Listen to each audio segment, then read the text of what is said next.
Hi everyone, CNXsoft here. So I've been playing with Vernee Apollo Lite smartphone for about 10 days.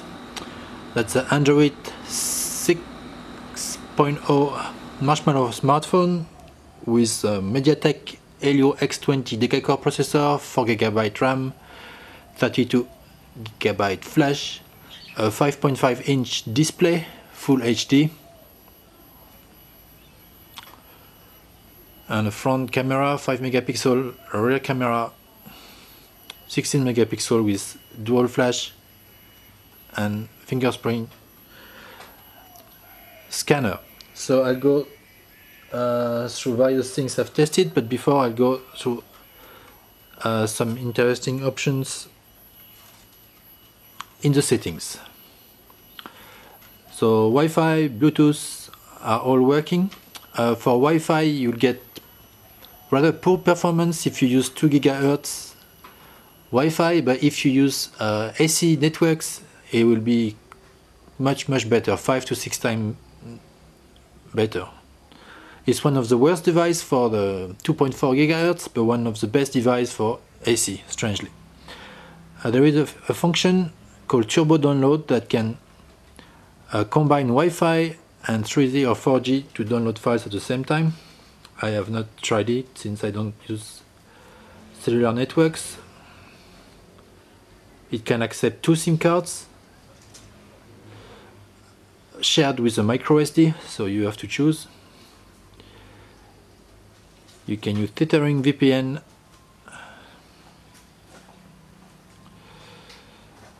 For the display, the brightness is quite good, and for me one important thing is a low level brightness at night. I like when it's not hurting my eyes.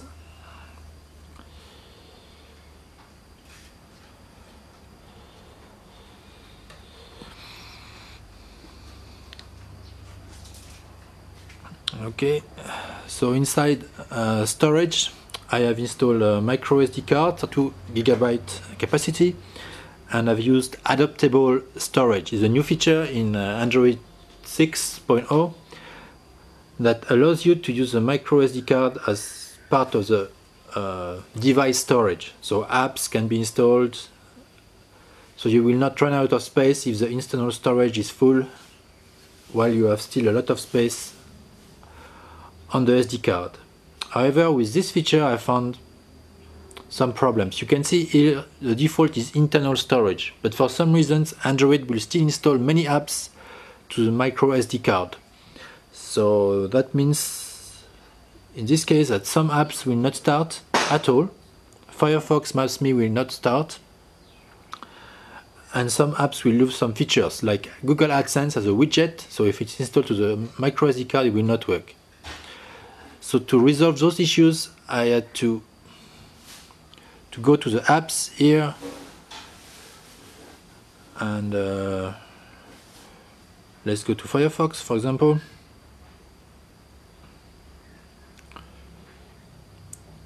And I had to click on storage and make sure that storage used is internal storage.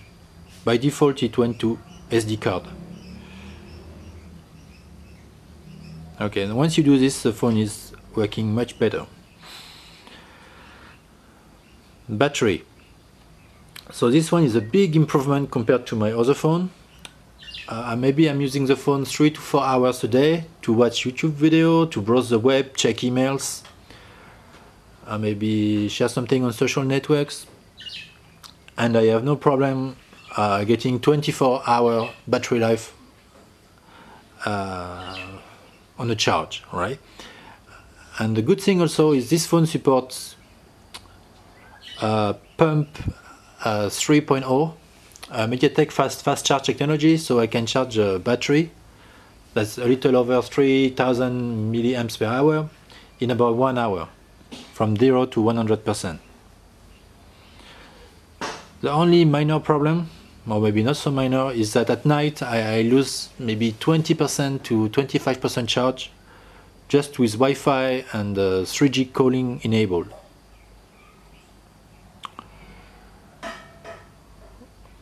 Okay, this one is GPS.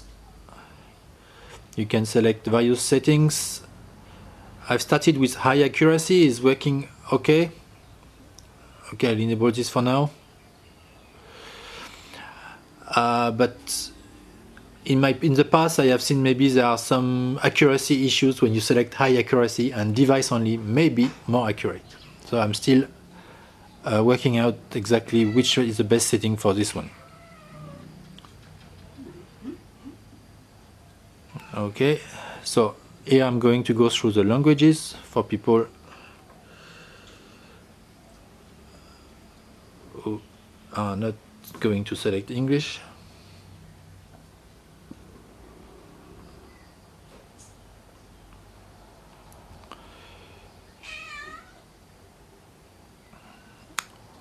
Okay, one way to save battery at night is to set schedule power off and on if you don't expect any phones during that time.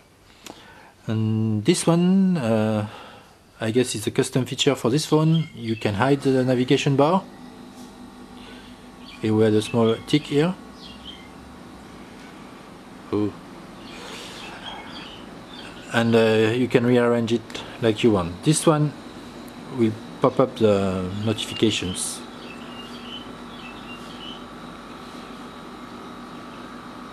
Alright, and if you want to see some details, Android 6.0 with kernel 3.18.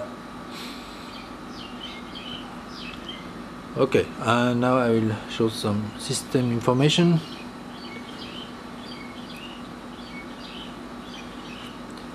CPU Z, this is the Helio X20 with 3 clusters of processor A72 and A53, as well as the Lite T880 GPU. Alright. The manufacturer is Newbound and their brand is Vernee. Okay, this is the ad.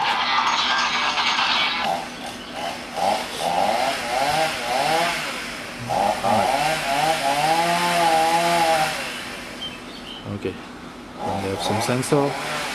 The phones, in normal usage, the phone stays cool. But if you are going to run benchmark or play games, it gets quite hot on the back here.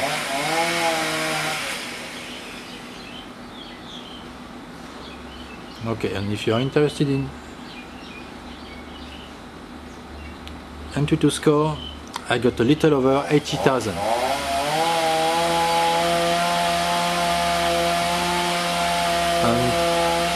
The benchmark roughly places it between a Samsung Galaxy S6 and an iPhone 6. One thing that didn't quite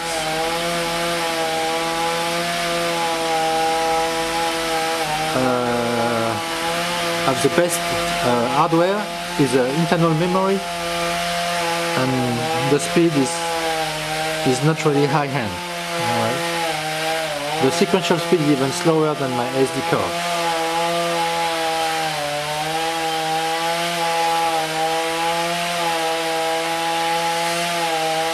And okay, what about the camera?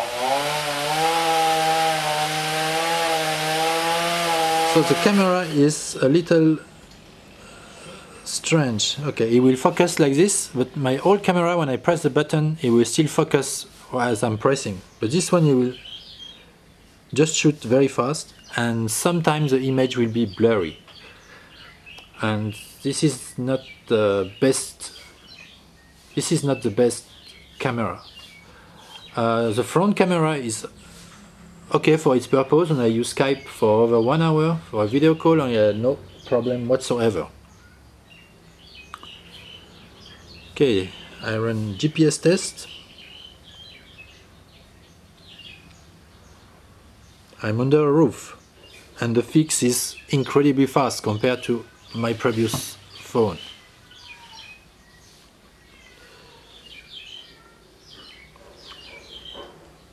Alright.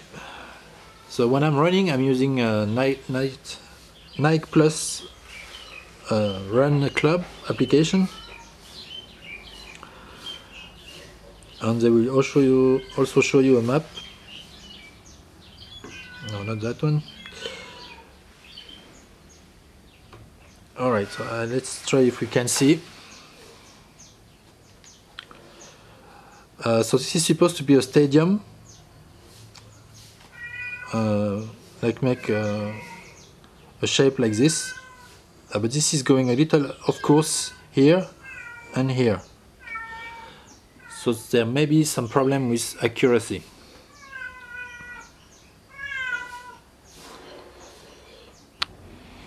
Okay, so let's try to play games, starting with Riptide Gp2.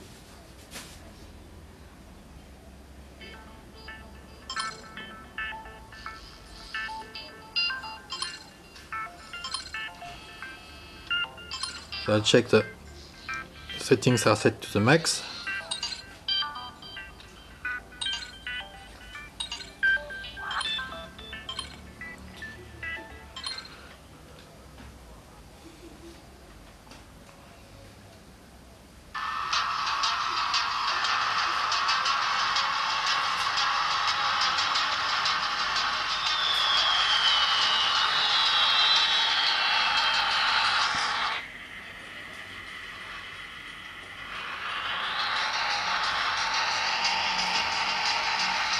And yes, this is, I think, close to perfect in terms of frame rate. So I try a game that's supposed to be a little more challenging. Csr Racing 2.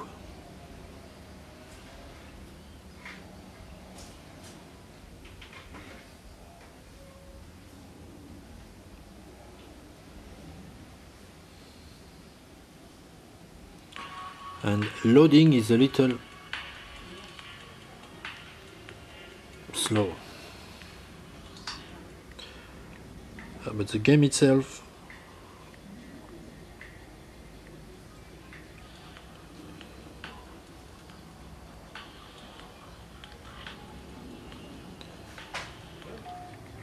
has no problem at all.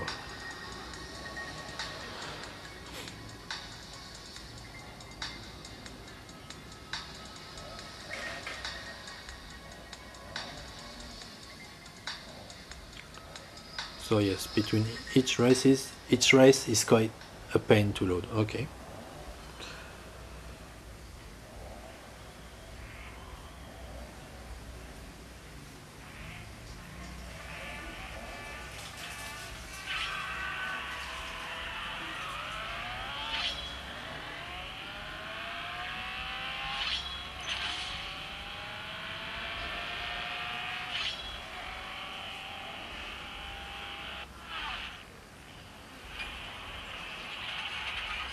Okay, but during play it's all good.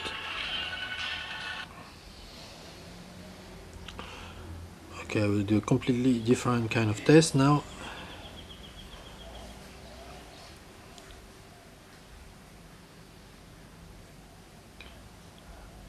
As I'm going to open a large PDF.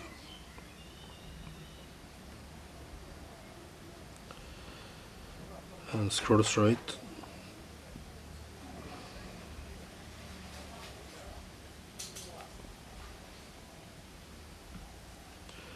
And this one, I feel a big difference with my older phone. Everything is much smoother, much faster. So that's one improvement. Okay, now I will show you something with the speakers.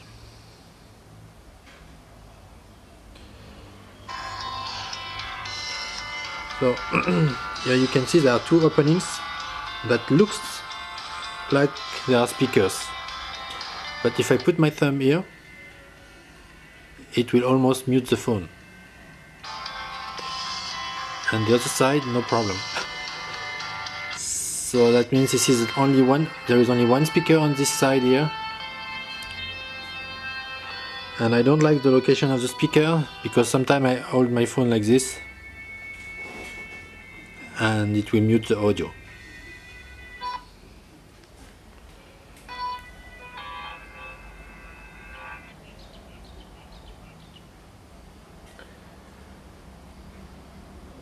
Okay, so I think I showed most of the things I wanted to show, everything I wanted to show. And I'm not too unhappy about the phone. Actually, it will be my main phone from now on. Everything works well. Performance is equivalent to Galaxy S6 in benchmarks. The EMC is not the fastest. And the camera, I hope they can improve things to make better pictures with firmware updates. It supports OTA, so they should. I already got one, and I'm expecting more firmware updates in the future. And yeah, that's it. The price, the standard price is $229. But if you are patient, sometimes they have some promotions where you can get it for $199, and I think it's worth it if you can accept mono speaker and currently the not so good camera. Alright, thank you for watching, bye bye.